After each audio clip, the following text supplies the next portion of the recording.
بسم اللہ الرحمن الرحیم۔ السلام علیکم ورحمۃ اللہ وبرکاتہ۔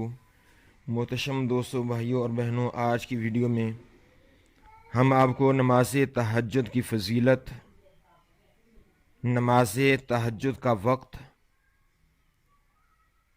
نماز تہجد کی نیت، اس کے ساتھ ساتھ نماز تہجد ادا کرنے والے کو اللہ رب العالمین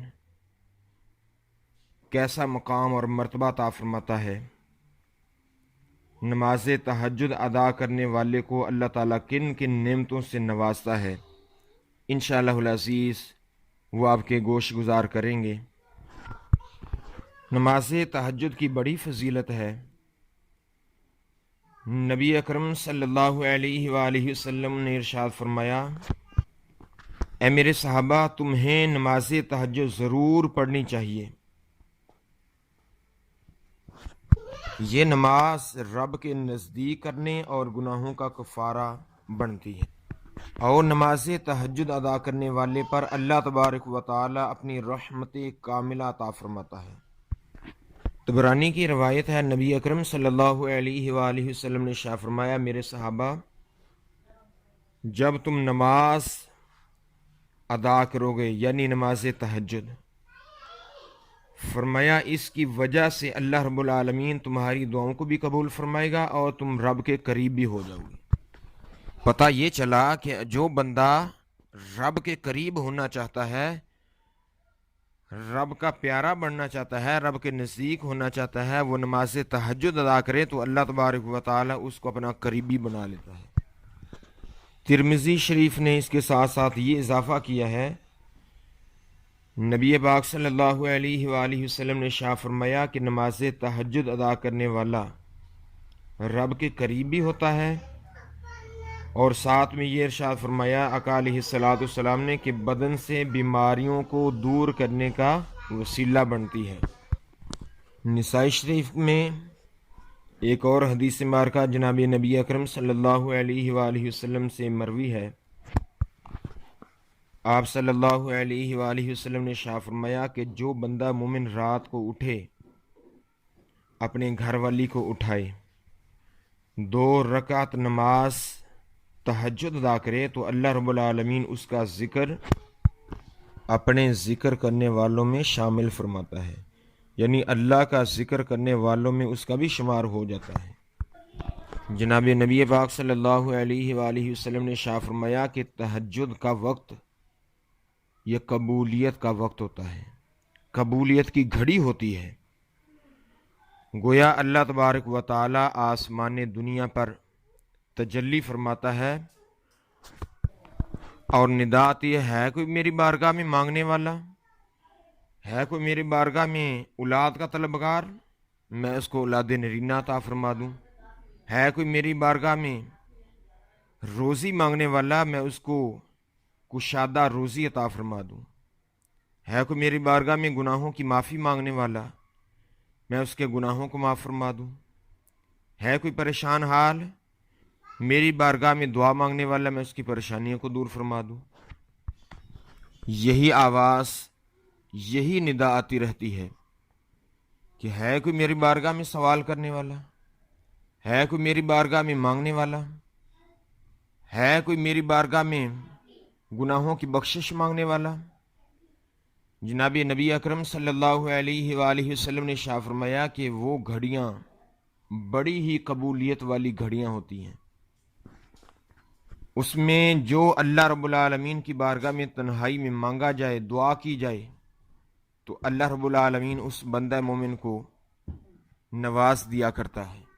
مسند احمد کی روایت ہے، جناب نبی اکرم صلی اللہ علیہ وآلہ وسلم نے ارشاد فرمایا جب بندہ مومن نماز تہجد ادا کرتا ہے، نماز تہجد کی فضیلت کو جانتا ہے، تو اللہ رب العالمین فرماتا ہے کہ اے بندہ مومن، تجھے کس چیز نے تہجد پر ابھارا ہے؟ اللہ رب العالمین فرشتوں سے فرماتا ہے کہ اس کو کس چیز نے نماز تہجد پر ابھارا؟ فرشتے اللہ رب العالمین کی بارگاہ میں عرض کرتے ہیں، یا اللہ، یہ جنت کا طلبگار ہے، جنت کا مشتاق ہے، تو اللہ رب العالمین فرماتا ہے کہ اے فرشتوں گواہ ہو جاؤ، میں نے اس کی بخش فرما کر اس کو جنت عطا فرما دی ہے۔ پھر رب کائنات پوچھتا ہے کہ یہ نماز تہجد کی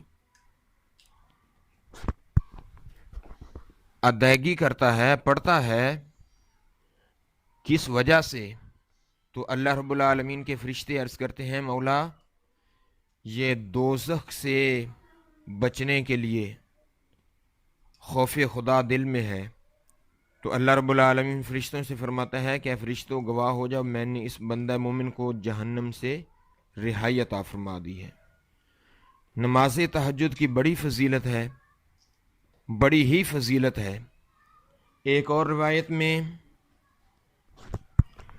مسلم ابو داؤد کی حدیث مبارکہ میں جناب نبی اکرم صلی اللہ علیہ وآلہ وسلم نے ارشاد فرمایا، فرض نماز کے بعد سب سے افضل نماز، سب سے اللہ رب العالمین کی بارگاہ میں پسندیدہ نماز یہ نماز تہجد ہے۔ نماز تہجد وہ عبادت ہے، وہ نماز ہے کہ جس کے بعد اللہ رب العالمین کی بارگاہ میں جو دعا کی جائے تو اللہ رب العالمین اس بندہ مومن کی دعا کو قبول فرما لیا کرتا ہے۔ جناب نبی اکرم صلی اللہ علیہ وآلہ وسلم نے ارشاد فرمایا کہ رشتہ داروں کو آپس میں قطع تعلقی نہ کرو، یعنی رشتہ داروں سے ناطہ جوڑو، سلام کو عام کرو، نماز تہجد کی پابندی کرو۔ فرمایا جب یہ چیزیں تمہارے اندر داخل ہو جائیں گی، پابندی کر لو گے، پھر سمجھ لو کہ اللہ تبارک و تعالی جنت میں سلامتی کے ساتھ تمہیں داخل فرما دے گا۔ سبحان اللہ، سبحان اللہ، کیسی اللہ رب العالمین کی رحمت ہے، نماز تہجد کی کیسی فضیلت ہے۔ سلام بھی کرنا چاہیے، رشتہ داروں سے ناطہ توڑنا نہیں چاہیے بلکہ جوڑنا چاہیے۔ اگر آپ کاروبار کی وجہ سے پریشان ہیں، گھریلو مصائب و آلام کی وجہ سے پریشان ہیں، یا بیماریوں کی وجہ سے پریشان ہیں، نماز تہجد پابندی سے ادا کریں۔ نماز تہجد کے بعد اللہ رب العالمین کی بارگاہ میں گڑ گڑا کر گوشہ نشینی کرتے ہوئے، جب تنہائی میں بیٹھ کر گوشہ نشینی اختیار کریں گے، دعا کریں گے تو اللہ رب العالمین کاروبار کی پریشانیوں کو دور فرما دے گا، بیماریاں دور فرما دے گا، مصائب و آلام کو دور فرما دے گا۔ جناب نبی اکرم صلی اللہ علیہ وآلہ وسلم نے ارشاد فرمایا اگر تم اپنے چہرے کو پر رونق بنانا چاہتے ہو، نور والا بنانا چاہتے ہو، فرمایا چہرے کی رونق نماز تہجد کے اندر ہے، چہرے کی نورانیت نماز تہجد کے اندر ہے، اور نیکیوں میں اضافہ نماز تہجد کے اندر ہے، دعاؤں کی قبولیت نماز تہجد کے اندر ہے۔ یہ ایسی عبادت ہے، ایسی عبادت ہے، نہ اس میں دکھلاوا ہے، نہ اس میں مشہوری ہے، نہ اس میں ریاکاری ہے، نہ اس میں نمود و نمائش ہے، نہ اس میں بندے کی شہرت ہے۔ صرف اور صرف وہ بندہ جانتا ہے یا بندے کا خدا جانتا ہے، اس لیے یہ عبادت ریاکاری سے پاک ہے، دکھلاوے سے پاک ہے، نمود و نمائش سے پاک ہے۔ اسی وجہ سے اللہ رب العالمین اس بندے کی دعاؤں کو قبول فرماتا ہے کہ تنہائی میں بیٹھ کر اپنے گناہوں کو سامنے رکھتے ہوئے جو بندہ دعا کرتا ہے، رب کائنات اس بندے کی دعاؤں کو کبھی رد نہیں فرماتا۔ نماز تہجد کا جناب نبی اکرم صلی اللہ علیہ وآلہ وسلم خصوصیت کے ساتھ اہتمام فرمایا کرتے تھے۔ ہم لوگ 5 نمازیں پڑھتے ہیں، نبی اکرم صلی اللہ علیہ وسلم پر اللہ رب العزت کی طرف سے 6 نمازیں فرض تھیں، جن میں ایک نماز تہجد ہے۔ اسی لیے نبی اکرم صلی اللہ علیہ وآلہ وسلم نے ارشاد فرمایا کہ میرے صحابہ نماز تہجد کی پابندی کیا کرو۔ نماز تہجد کے وقت اللہ رب العالمین کی بارگاہ میں جو مانگو گے تو رب کائنات عطا فرما دے گا۔ نماز تہجد کا وقت یہ ہے کہ اس کے لیے نماز عشاء کے بعد سونا، تھوڑی دیر آرام کرنا، اونگ آنا یہ شرط ہے۔ اگر آپ نماز عشاء کے بعد سو گئے، تھوڑی دیر کے بعد آنکھ کھلی، تو اسی وقت آپ نماز تہجد پڑھ سکتے ہیں۔ اس کے لیے ضروری نہیں کہ صبح سحری کے ٹائم ادا کریں گے، نماز فجر سے پہلے ادا کریں گے۔ اس میں ایک شرط ہے کہ نماز عشاء کے بعد جب سو گئے، اونگ آ گئی، تو آپ نماز تہجد پڑھ سکتے ہیں۔ نماز تہجد کی نیت یہ ہے کہ 2 رکعت نماز تہجد منہ طرف قبلہ شریف کے، اللہ اکبر، تو اس کی رکعتیں کم از کم 2 رکعتیں ہیں، اور زیادہ سے زیادہ اس کی 12 رکعتیں ہیں۔ اگر کوئی مسلمان 12 سے زیادہ بھی نوافل پڑھے گا تو یہ 12 رکعتیں اس کے لیے نماز تہجد ہو جائیں گی۔ اس کے بعد نفلی عبادت ہے، چاہے آپ 100 رکعتیں کیوں نہیں پڑھ لیتے، چاہے آپ ساری رات عبادت کیوں نہیں کر لیتے۔ اس میں کوئی تخصیص نہیں، کوئی پابندی نہیں۔ زیادہ سے زیادہ عبادت کریں، زیادہ سے زیادہ نوافل ادا کریں۔ جناب نبی اکرم صلی اللہ علیہ وآلہ وسلم نے ارشاد فرمایا، کثرت نوافل کے ذریعے سے، حدیث قدسی ہے جس میں فرمان اللہ رب العالمین کا ہے، زبان مصطفیٰ ہے۔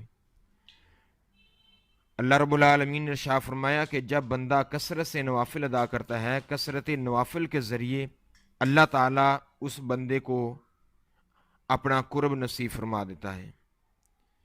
پھر جب قرب نصیب ہوتا ہے، وَإِن سَأَلَنِي لَأُوتِيَنَّهُ، پھر اللہ رب العالمین کی بارگاہ میں جو دعا کرتا ہے، جو سوال کرتا ہے، لَأُوتِيَنَّهُ، رب کائنات اس کا سوال قبول فرما لیا کرتا ہے۔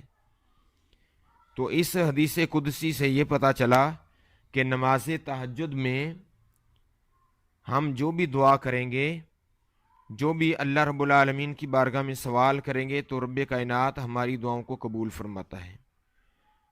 یکسوئی کے ساتھ، یقین مستحکم کے ساتھ جب بھی دعا کریں تو رب کائنات ہماری دعاؤں کو کبھی رد نہیں فرماتا۔ دوسری بات یہ ہے کہ جب بھی نماز تہجد ادا کریں تو اس کی کم از کم 2 رکعتیں ہیں، اور زیادہ سے زیادہ 12 رکعتیں ہیں۔ اس کے علاوہ اگر آپ پڑھیں گے، چاہے 100 رکعتیں ادا کر لیں، وہ نفلی عبادت ہے۔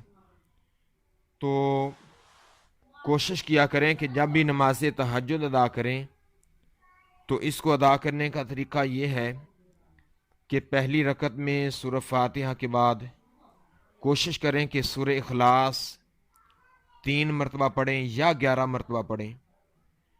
پھر دوسری رکعت کے لیے جب کھڑے ہوں تو اس میں بھی سورہ فاتحہ کے بعد سورہ اخلاص یعنی کہ قل هو اللہ احد 3 مرتبہ پڑھیں یا 11 مرتبہ پڑھیں۔ جیسے آپ نے پہلی رکعت میں سورہ اخلاص پڑھی ہے، اسی کی تعداد کے مطابق دوسری رکعت میں سورہ اخلاص پڑھیں، تو اس کی بڑی فضیلت ہے۔ اگر آپ نے پہلی رکعت میں سورہ فاتحہ کے بعد سورہ اخلاص 3 بار پڑھی ہے تو دوسری رکعت میں بھی ایسے ہی پڑھیں۔ اگر آپ نے پہلی رکعت کے اندر سورہ اخلاص 11 مرتبہ پڑھی ہے تو دوسری رکعت کے اندر بھی 11 مرتبہ ہی پڑھیں۔ اس کے بعد اللہ رب العالمین کی بارگاہ میں دعا کریں تو اللہ رب العالمین ہماری دعاؤں کو ضرور قبول فرمائے گا۔ میری دعا ہے کہ رب کائنات ہم سب کو ڈھیروں خوشیاں نصیب فرمائے، سب کی پریشانیوں کو دور فرمائے، سب کے کاروبار کی بندش کو دور فرمائے۔ آمین آمین یا رب العالمین۔